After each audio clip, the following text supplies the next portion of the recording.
Hey, this is Mo Lunsford at Union Grove Lumber Studios. And this is the Shed Geek. We want to welcome you to today's episode. Welcome back to another episode of the Shed Geek podcast. This is Susan the Shed Gal, and I have the honor of being with two mighty fine folks today. Mr. Sam Byler, who I refer to as the Shed King, and Rebecca Waite. Rebecca is with Dutch Boy Barnes in Spartanburg, South Carolina. Are you sure it's not Dutch Brother Coffee? Well, that's what I almost said. So I had to look. So for some reason, that Dutch Brother Coffee and Dutch Boy, I absolutely love the name. So we're just going to have a conversation today. Rebecca, I thank you. Thank you for saying yes when I asked if you'd be on my podcast. She didn't say what podcast or anything. I didn't even have a podcast when I asked you. That's pretty good. That's pretty good. Yeah. So thank you, Sam, for being here. So tell me a little bit about, I think you have a really cool backstory. And, you know, we're friends on Facebook. So, you know, I've seen some posts following your business page. Tell me about what got you into the shed industry. So I'm a recovering addict with a background with felonies. And when I got out of jail, spent 13 months in jail, waiting to be sentenced on those felonies. And so when I got out, I couldn't find a job, and I was lucky enough to land across Dutch Boy Barnes. One of their dealers were ready and willing to hire me, and that started my journey in the sales business. I love that. Good for you. Yeah, and coming from someone who has known Dutch Boy pretty much all my life, as far as the owner, it just fits. It doesn't even surprise me in the least that someone like Mel, which, by the way, thanks for being on here. We have tried hard to get Mel to come on a podcast. We've tried to get Drew to come on a podcast. And I love the whole team here. I know I don't know you, but I know them all very well. And utmost respect of the highest level in the shed industry for Dutch Boy, for Mel and Drew and Digger and all those guys, Chris. And we had them show up at the Bash this year, and they were a complete party. It was really good. It's a good, I love it. It's a good story. Thank you. How many years ago was that? So I've been with Dutch Boy for 5 years. 5 years. Okay. Okay. I celebrate 6 years clean in August. I was arrested in 2018. Okay, congratulations. That's awesome. I'm really impressed. I'm really impressed. That is not easy. No, I have days that are harder than others. Yes. And the fact that you are being open about this is what this podcast is about. We all have a story, and you're telling your story, and someone's going to hear it and have hope. Yeah, and all the, like Shannon and Dylan and all the geek guys, that it just fits. It fits in perfect with you need to meet Dylan, talk to Dylan. It's cool. I did prison ministry for 25 years. My heart's still there. Hopefully one day I get to go back to it. My wife makes the story. I mean, I don't call it a joke because it's serious, but she compares my shed hauling guys to my prison ministry now, because when I laid my prison ministry down, it's like I picked up the haulers. And she says, yeah. those are, and we're shedaholics. That's what we call ourselves. Yeah. And it's a good thing. And to see that, it's like, that's the best of the best. Absolutely. He mentioned Dylan. You're probably like, who's Dylan? All right. Dylan Street is with Shed Geek Marketing. And his story is incredible about where he came from. And man, Dylan, I know you'll listen to this. If I have the story wrong, I apologize. Something to the effect of the longest police chase within the county that he lived in. I don't know if that means he was bad at getting away or the cops were bad at catching him. Well, either way. Yeah. You know, what I know of him is it is not what it used to be. You know, he may struggle. I don't know the details of that. I think we all struggled in our own ways, right? And you alluded that some days are harder or easier than others, but to where he was to where he is today, addiction is not who anybody is. No. And so, this isn't an addiction podcast, but I just want to throw that out there because it's so important. And then, I just learned recently about Sam doing the prison ministry and Shannon, the Shed Geek, I think worked at a rehab center for a year. It is very close to his heart. And so... I should probably just pass the mic off to him since he's hiding back here in the corner. What are we doing here? What are we doing here? So let me ask you this then, because that kind of leads me away from another question I was going to ask. You came out of that and you had a daughter, correct? And so... I have 4 children. 4 children. So I would imagine that part of your drive was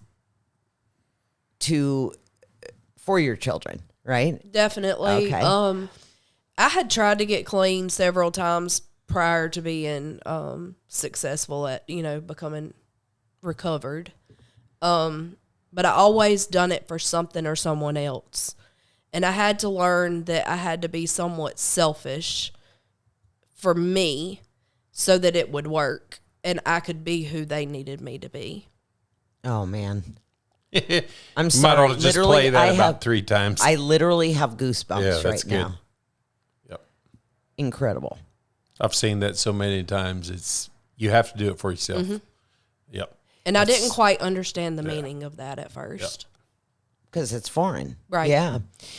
So then you're looking for a job. The wonderful people at Dutch Boy Barnes allow you an opportunity, which has been 5 years ago now. Yes. Fantastic. It's a long time. What did that job opportunity and them saying, we want you to be part of our team mean to you? I really can't put it into words. I think it gave me a good kick in the behind to put my goals into running action. I already knew that I was going to accomplish them. I didn't know how. Mm-hmm. Amazing. Like, I'm not speechless very often. Yeah, I know. And I'm just... In fact, I don't think you are. Ever. Well, except for very few times. This happens to be one of them. I'm just amazed. And you've been here 5 years. I mean, that longevity of that not only says a whole lot about you, it says a whole lot about the people that own the company and the lot that you work for. So tell me a little bit about what all you offer here in Spartanburg at your lot. We offer metal portable storage buildings, wood storage portable, and metal carports, garages, RV covers, barn dominiums. Fantastic. Do you, you're on a great busy road. I saw you have a wonderful banner and shout out to having great signage out there by the road. I love that. Love seeing that. Where do most of your customers come from? Do they drive by? Where are you finding them? We have a lot of repeat customers for this lot. And I think a lot of it does come from the road. And you had said, we were talking outside. Facebook. Yeah. You had said when we were talking outside that a lot of repeat customers. And then right after that, you said a lot of referrals. Yeah, I've had quite a few referrals in the last month. And what that tells me is you're doing something right. I've talked to dealers. I've never had a referral. I don't say, well, you're not doing something right, but it's a cue. You're obviously doing something right. Wouldn't you agree? Oh yeah, referrals were always a big thing for me. If you're not getting referrals, you need to back up and see what's going on, because one of the big things always said by selling local, being part of a local company instead of one of the big national ones is, you can't beat, like, you're not going to beat Home Depot with advertising. What you're going to beat them with is your local build, you're locally serviced, and you. Home Depot does not have any of those three. And that's where your referrals come from. We can go down to Home Depot right now and we can walk around sheds for an hour and nobody's going to come out and talk to us. You have to walk inside, and then you might wait 15, 20, 30 minutes. You don't know how long you're going to wait until somebody that knows something about the sheds outside comes and takes care of you. If you're lucky. They still sell sheds like crazy. But the fact that we can beat them with the referrals, through the service we offer, through our personalities of ourselves or whatever. That's the biggest things you've got going for you. So yeah, that's fantastic. That now there is a second part to it. I think sometimes we fail to do, and that is we can go after referrals, but that's a complete different subject. Like, do you follow up with your customers? Are you happy? Do you have anybody needs anything? I mean, you can get leads forever if you want to, if you just make a couple phone calls. Hard to do if your customers aren't happy. Right. I don't want to call them because, I don't want to talk to them. And even your delivery guys help with that. You can sell the perfect sale and have the perfect customer, and you get a bad delivery and it's gone. It's easy to recover it at the delivery too, but that's a job in itself too. But so yeah, I love hearing about referrals. That's good. Yeah. I think that's really the biggest compliment a customer can give you, because they're putting their name on the line. Absolutely. And they trust you. I think oftentimes I never took it for granted when I got a referral. And I think sometimes that, we just expect it. Well, if we're not getting any, maybe we better look at our part and see, well, maybe I should up my game so that and I don't mean game as far as negative. Maybe I need to provide a better service. So if you're getting them, man, keep doing what you're doing. Mm-hmm. Yeah. So you've got a really big lot here. And I'm going to bring this up because it's all perception. There's no right, wrong, or I'm not critiquing you. When we pulled in, I'm like, holy cow, look at all these buildings. And I heard you, and it's 2 acres or something here? It's big. It's a big lot. 3. Oh, it's 3 acres. Mm-hmm. It's a big lot. It's beautiful. And I heard you say, I need more inventory. I've got a bunch of empty spaces. Oh, I love the fact that you have a company that supports you and gives you a ton of inventory, and you have this great lot. It's easier when you have the choices for customers, right? Mm-hmm. When they come in, and it's it's a different beast out in Arizona and Washington State. And so I always had not a huge amount of inventory. I think, Sam, when you were at my lot in Lake Stevens, Washington, maybe 14, 16 buildings, maybe in the size of a bowling alley. Yeah. And and I felt fortunate if I had that many. And I'm not saying you're not grateful for what you have. It's just, man, 3 acres, and what'd you say right now? You have 40, 45? 48 or 49. Yeah. Oh, nice. Yeah. Yeah. It's amazing. And, she's got empty space, and I don't like it. And she doesn't like it. She's got really high expectations because she wants to be able to serve her customers. And hats off to you. That's cool. When you first started, and you weren't born knowing about sheds, right? No. Sam was, but he's a unicorn. I didn't know anything about sheds, when I was born. Picked up another tag. A unicorn. And what was the biggest challenge coming into this? Was it, as far as business wise, was it just not knowing, or? I think for me, it was separating the difference of the hustle to the sale. Oh, tell me about that. That's good. Well, you do things that you're not supposed to do, and then you go into the sales business and you try to bring that hustle yes to the sales business, and sometimes it works, but not really. So what did you find? You found if you just... I found that if I related to the customers on a personal level and had a conversation with them, instead of just trying to sell them a product, it really worked. Sending thank you notes. As soon as they walk out my door, I handwrite a thank you note of something personal that we have talked about or discussed, or that I know about them in that thank you note. Handwritten, hand signed, and then it goes in the mailbox and is sent to them. And then, of course, he said, delivery. Our guys are awesome. So that's fantastic. That, tops it off. And I think that has really made a difference. Have you been considering adding a line of greenhouses to your brand?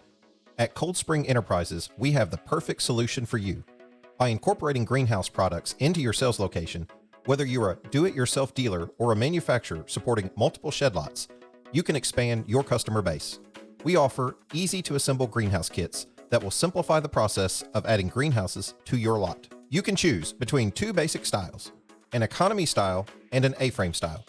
We can ship a standard 8x12 greenhouse kit directly to your shed lot or manufacturing location. These kits include all the necessary components for assembly, except for the wainscoting or clear panels, door, and fan. However, we can assist you in connecting with the supplier for these items. Moreover, we also offer negotiable bulk pricing for multiple units. To help you get started, we are pleased to offer an exclusive discount through the Shed Geek podcast. You can receive an 8x12 economy or A-frame style greenhouse, complete with wainscoting or clear panels, a screen door, and fan. The pricing for a complete one-time display unit starts at $2,195 for an economy style and $2,545 for an A-frame style, excluding shipping and tax. For more information and to request bulk unit pricing, please visit www.shedgeek.com/cold-spring-enterprises and fill out your information, and someone will be in touch with you as soon as possible. Or simply go to the Shed Geek newsletter and click on the greenhouse picture to fill out your information. Thank you for considering our greenhouse kits. We are excited to work together to bring greenhouse kits to your line of products. That's really interesting that you mentioned the handwritten note. And was that so a customer, they've written up a building with you and then they leave and you send them a thank you and something relatable. I think a lot of times people are like, well, I already made the sale. Why would I take my time? I need to play solitaire on my phone. Why would I take the time to handwrite a thank you card and mail it? Keep doing what you're doing. I think it's great. It's so far and few between the little extras that we can do, and that most of us, including myself, don't do. So, what a great! I'm just thinking if I was your customer and I left, and then I get a handwritten card that tells me I'm still trying to wrap thank my you head around that. with something that we talked about. Who else is going to do that? Right. Keep doing it. Because who else? I promise you, Home Depot isn't going to send you a thank you card. They might send you a statement for what you did on that credit card bill. Yeah, exactly. That's true. Exactly. I want to name this episode "The Hustle versus the Thank You Card." It's just like it's too good. There it is. It's my so favorite line. I knew Boom, what there she it was is. talking about when she said the hustle, and I love watching sales. So first of all, I'm a people watcher. Anybody that follows me on Facebook knows that people intrigue me to no end. I want to watch from a distance. I don't want to get too close, and I have ones that get close to me and end up like there's a bunch of them but I watch sales guys, and it almost makes me sad to even see it in training today by, you pay big money to go to a training seminar and they teach you the hustle.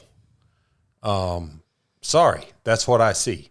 When you see high pressure sales guys come on, teach these principles and their business principles, and you paid $5,000 to learn these principles, so they must have been really good, and they teach you the hustle of today, and you send a thank you card, and then you said you get referrals. I mean, come on, how hard is that to figure out? Absolutely. It reminded me of when I bought a house, it's been about 12, 13 years ago, and maybe a week or two after the closing, I get a box. I don't know. Big enough for a Mylar hot air balloon, not a hot air balloon, a Mylar balloon to be in it, blown up with a handwritten thank you card. And I'll never forget that. That's cool. It is cool. That's awesome. And I guarantee if you bought another house, you'd go back to the same person. Absolutely. Yep. You've got that right. And I was like, I open it up, the balloon comes out. I'm like, what is going on here? That's pretty cool. Yeah, but it was really cool. And it works because it's different. The handwritten card is different. It is not how most dealers. So can I ask you something? And you don't have to answer this if you don't want to. You can say no. But how did you get from the hustle to the thank you note? Did you read books? Did you listen to audios, or where did it come from? She's digging for something. Yeah. Yeah. Compound effect. Yeah, she has a book. Wow. That's good. Yeah, show that. Yeah. Show that here. You go. By Darren Hardy. So the little book that changed me years and years ago. Thank you. Is the little book called How to Win Friends and Influence People. Yes. And this is a conversation that we've had riding around here recently about being an influencer. Today's society has made that a bad thing. And I'm like, what have we gotten ourselves into that an influencer is a bad thing? Because influencer means nothing. It's not until you say what you're influencing as to whether it's good or bad. Zig Ziglar was a huge influencer in my life. He teaches old school principles, and I guess I'm just old. I don't know what's going on with me. You know, I'd appreciate you quit saying that. Oh, and the 'cause reason you're is because I'm older. Well, I'm sorry. But it's, you know, I knew when you said it that there was something that there's switches that we flip. And when those switches flip, that's when you get it. And I try to think about how I would want to be treated as a customer when I walk on a sales lot to buy a car or whatever. Yep. The most successful dealers that I know personally have that same exact philosophy. The dealers that I know that struggle do not believe that. You've got it. You pegged it. And it's not black and white, but it is black and white on a certain effect. So, but going back into that, so there had to be some trial and error. And I suspect what happened is when you saw that something worked, you kept doing it. Yep. What struggles were in between that hustle and learning how to treat people the way you want to be treated and not selling them on something, but providing a solution for their issue? What happened in between there? Was there struggles, or you just knew overnight? I mean, I read a lot of books like that. Brene Brown is another author I read a lot of. One of her books is about vulnerability. I cannot remember the title of it. But it's standing out in the crowd, you know, in the arena and being vulnerable. So I'm always willing to learn more. Mm-hmm. And I feel like I'll never know enough. I'm not touching that one because if I do, I won't quit preaching for 30 minutes. So, well, it's profound because we should all stay humble enough to be that way, because I think the day that I think I know it all is my last day in this career. Absolutely. Yep. Knowing enough to know you don't know everything and that there's always room to learn and you know, the thank you card. Every time I talk to someone on a Zoom call or phone call or in person, I learn something too. You know, you might call me and ask me for advice, and by the time we're done with that call, you've taught me something. You taught me today to get back to the basics of pick up the pen. You know, write that envelope out. Mm-hmm. It's amazing. So I think it's even. She knows that before she even meets that customer, and it changes the whole interview of the sale. Yeah, because she knows she's going to do that at the end. And, you know, I always say customers buy from people they trust, and you've set the bar. When they walk in, you're already telling them thank you. And I don't know of a better way to earn trust than to have that attitude going into a sale. It's the whole attitude of gratitude that we used to talk about a lot. You'll move 10 times more things on less effort with the attitude of gratitude than you ever will. Oh, absolutely. Yeah. On the hustle side. Absolutely. How old are your kids? 18, 16, 14, and 6. Wow. Boys, girls? 1 boy and 3 girls. Well, that's what I have. That's what I have. 1 boy and 3 girls. Yeah. I can relate. Yeah. So you said something before we got on air that I want to touch on a little bit more. You don't just sell here. I picked up on you do a lot more than. So I know the owner of Dutch Boy personally, Mel Weaver, great dude. Mel and I have bumped heads on numerous occasions. If anybody that knows Mel or me says, so for the record, all my close friends and I, we bump heads a lot. That's the way my close friends are. The ones that can't take the bumping, they find their way out. So Mel and I have had some bumping of heads. But if I need an answer and I want an honest answer, he's the first guy I call. Drew, who's your boss, I guess, more or less. I know him well. Not as good, but I've known him for 35 years, so that counts for something. Wow. He was a little kid. Before I was born. Yeah, sure. So I know who your team, who you're working with. What are you doing? Like, you sell sheds, but I gather there's a whole lot more goes on. If it needs to be done and they know it needs to be done and want it done, they called me. That's awesome. That in and of itself is a compliment. Do you have a title for that, or is it I just don't literally guess. the I get her guess done I gal? could give it a self-given title. Queen of everything. That's great. I love that. Well, and Drew and Jeremy were in here before we started this podcast, and I said something to the effect of, you doing a lot of stuff, and I got the impression, total respect from their side to you. Like, yeah, she gets stuff taken care of. That's cool, And 5 years, I mean, that there's something to be said for that. Most people aren't going to stick around, a place for 5 years if they don't find their place and feel valued. Very true. Yeah. And so that's amazing. Very amazing. Where do you see this going? Where do you see, do you guys plan on bringing on more products? Do you have an emphasis on, what's your ratio of how many, the metal buildings, and I don't mean the metal sided buildings, the stick built ones, but like the steel buildings that you offer versus the stick built sheds? What's kind of your sales ratio on those? With the carports and stuff, the last 2 years, I'd say they really haven't been that much. Okay. At all. So the big emphasis is on the stick-built sheds. Yes. And yeah. And you do, I know you have a great business page. You've had some super fun giveaways I've seen. Hey, Thanks for the idea. I actually won one of our giveaways, and Rigged. it was not rigged. I saw it spinning.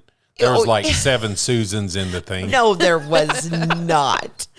So funny, Sam. It was kind of funny, though, because she said, now you're going to have to come to South Carolina. And I was like, yeah, well, I already knew that. Yeah.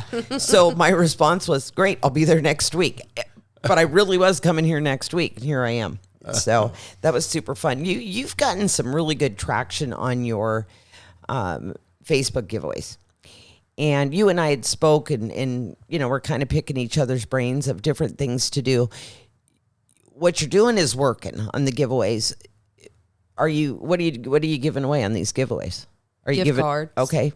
So are they $500 gift cards or No. We started with 50 once a week, and then now we're doing 40 okay. once a week. Super. And we talked about that. The interesting part is, and mine are normally $25 ones. There's no right or wrong, but you're going to get the same bang for your buck as far as building credibility. And we have a lot of dealers that listen to this.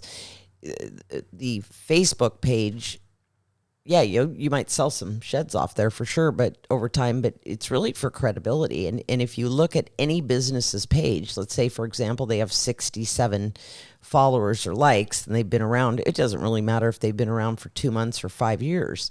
It doesn't show a lot of credibility, and they might be the best dealer out there, right? But you've got some great traction. What advice on those giveaways? What advice would you give people that are listening if they're thinking about wanting to get their likes or followers up on their Facebook page? Definitely use small businesses in your area that have a large following. Love that. And make it simple. Make it simple. I agree. Make it simple. Or make it, well, you and I kind of did an experiment where we were asking for the same thing, right? And it seemed a little bit harder on one page, and the other page said, this is so easy. There's these little keys that work. make it seem like it's simple, even if you're asking them to do 3 different things, right? And then I know from watching your giveaways, you're responding when someone enters your giveaway. Maybe they have to tag, like your page or follow it, tag a friend, and comment what their favorite flower is or whatever it is. I see you responding. Have you seen an increase on people that enter the giveaways when you're responding to them? Greetings from the Shed Gal. As I delve deeper into the shed and steel building industries, I am thrilled to establish connections with friends who offer amazing products, such as Wendell Hochstetler, the owner of VersaBend Tube Bender. At VersaBend, they thank you for your interest in their tube bender. The VersaBend is designed to bend 2-inch, 2 1/4 inch, and 2 1/2 inch square tubing, as well as 2 by 3 inch rectangular tubing in either 14 or 12 gauge. Powered by a robust 5 horsepower unit, it features 2 adjustable stops for setting your desired degree or pitch. Priced at just $19,500 and shipped from Abbeville, South Carolina, you can secure your VersaBend with a down payment of only $1,500. Contact them today to check availability and get placed on their order list. VersaBend is a family-owned business dedicated to providing an easy-to-operate bender made with off-the-shelf components. A unique feature of their bender is that it offers a full radius bend, unlike the double crushed bends produced by most other machines. Want to see it in action? Visit their website at www.csecarport.supply or give them a call at 864-446-3645. Yeah, from the first giveaway to now, yes, but the last few, it's been about the same. Okay. Yeah. And it's always about tweaking and modifying. And when you figure out something that works, do more of it, right? Which goes back to the hustle.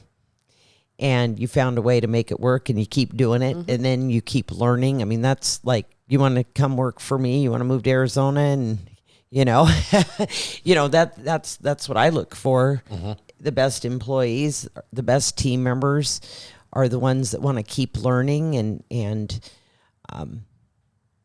they're teachable. I know you have a bunch of stuff to ask. Yeah, I want all the dirt on Mel. That's what I'm after because I need. Any. Well, that'll wrap up this week's episode of the Shed Geek Podcast. Thank you for listening. We're not wrapping it up yet. No, it's it's the whole thing of being able to. So you don't know this, but we did an episode yesterday with a gentleman from Anderson down there. And I asked him, what's the state of the industry and what makes it work so good? And he came back to the fact that it is still the American dream.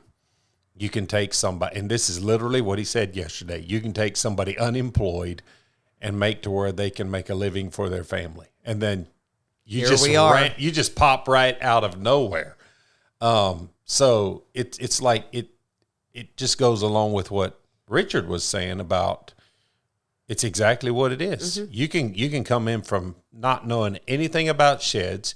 You can learn what Smart Side is. You can learn what T111 is. You know what a stud is. You know what, and you'd be like, 5 years ago, what? You wouldn't know any of that.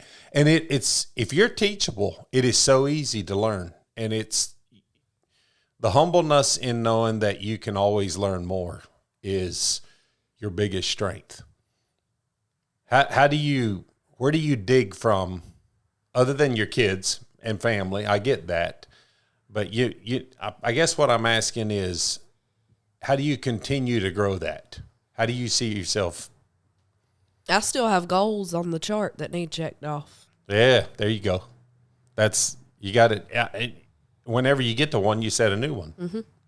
Yeah, that's what I find.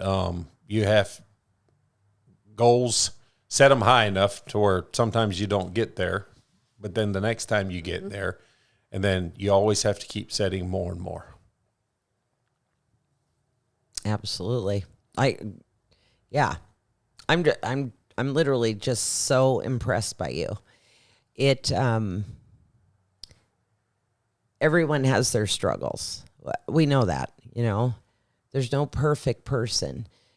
Yeah, she was going to say she struggles every day. I'm like, well, I don't know anybody that doesn't. Yeah. I have a lot of friends in recovery, and man, I have the utmost respect. And I think when we get caught up in an issue, or we have a problem, or someone attacks us, whatever it is, we think that problem is our identity, and it's Right. not. Mm-hmm. You being an addict is not who you are. It's amazing. Utmost respect. And I'm not even going to get into the politics of how hard it is for people who want a second chance.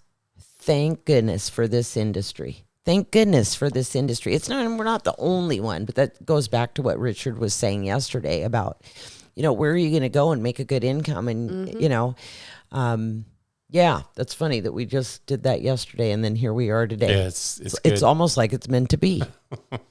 It just follows right up with it. Yeah. It's like, yeah, what you're saying actually is true. This industry, it has ups and downs, ebbs and flows. We go through times where it's really tough. I know a lot of guys that were in the industry before 2008, that 2008 just about put them in. In 2008, I was building houses. I had 13 houses going. The average shed back then probably cost $2,500. My average house was $250,000 to $350,000. We had a couple of them going that were over $1 million. Ouch. Doc basically said, you're going to kill yourself if you don't do something different. And it took me a little while, but I found myself, so I grew up in sheds. I've been around sheds all my life, but I found myself back in my trucking curve, back in my trucking gear, so to speak. And then all of a sudden sheds just showed up out of the blue. And I literally started a shed company in the worst time possible and did it. So then everything goes great and it builds and builds and we're trucking along, and then 2020 comes along. And if you've been in 5 years, you were in before that, and then you've seen how easy it was then. Talk me through a little bit your experience of how you came in before that, what that did, and how you see it. Is it going back to where we were before? Are we still wide open? What? So we had a wide open phase when in 2020. I couldn't keep buildings on the lot. Oh yeah. And then, prices of lumber and everything jumped up. So then there was, a slack state of sales.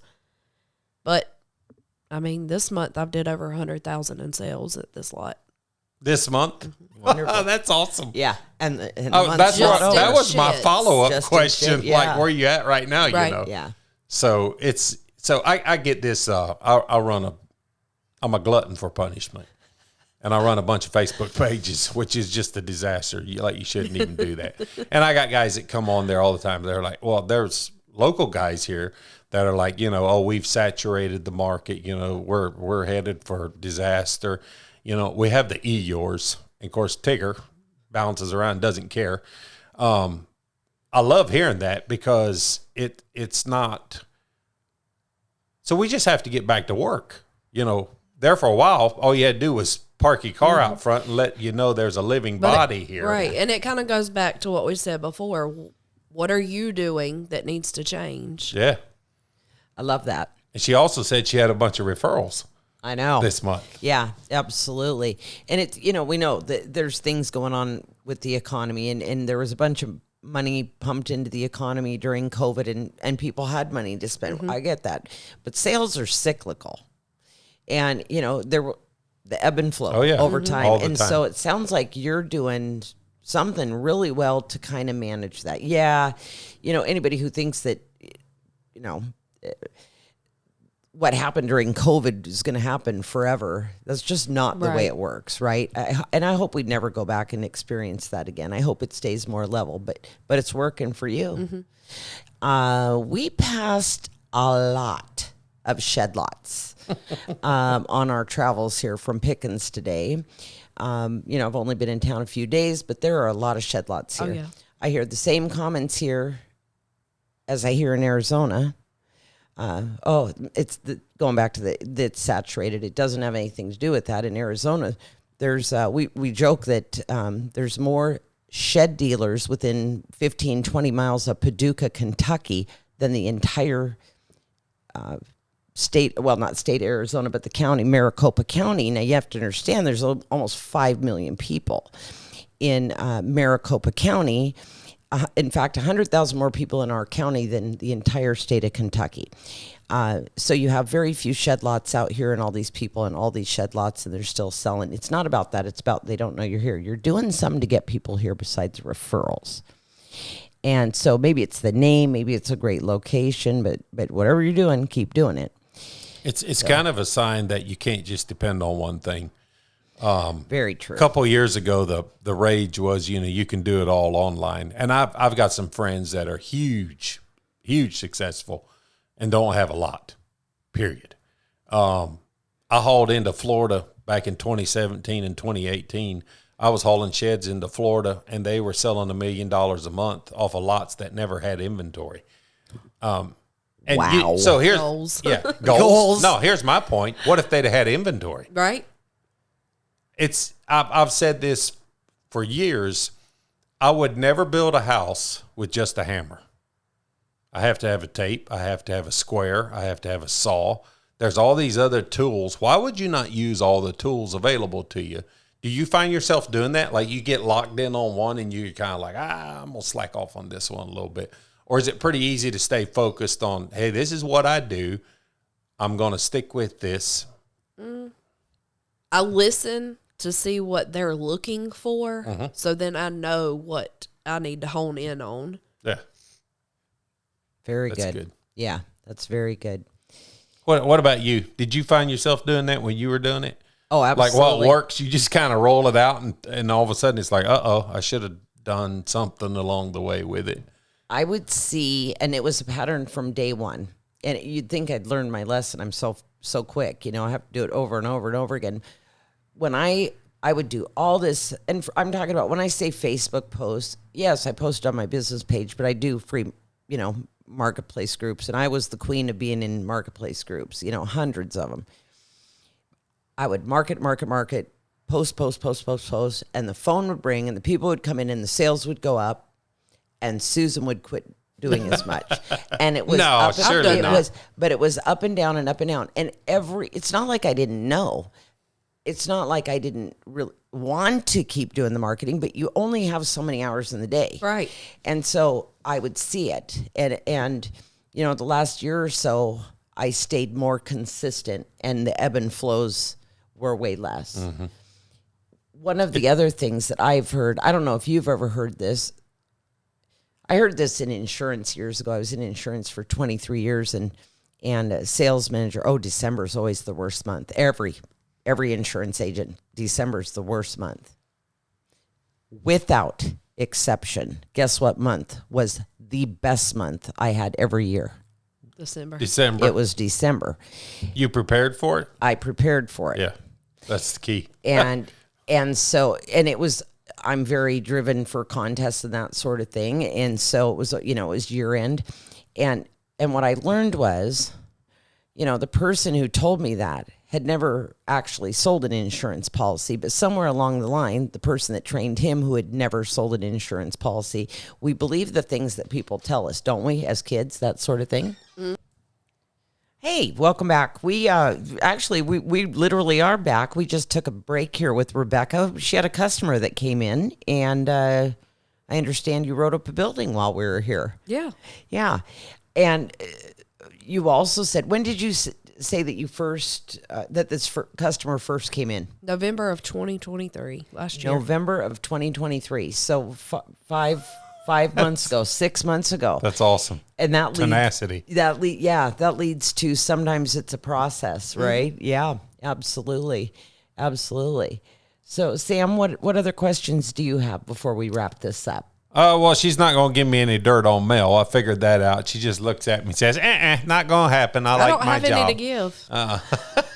I have some, but I don't want to. Yeah, I don't want to give you any ammo either. You can leave that for Fun Friday. Fun Friday. There we go. Your interview with Mel. Yeah. So I just want to say that it's been a pleasure meeting you and being here.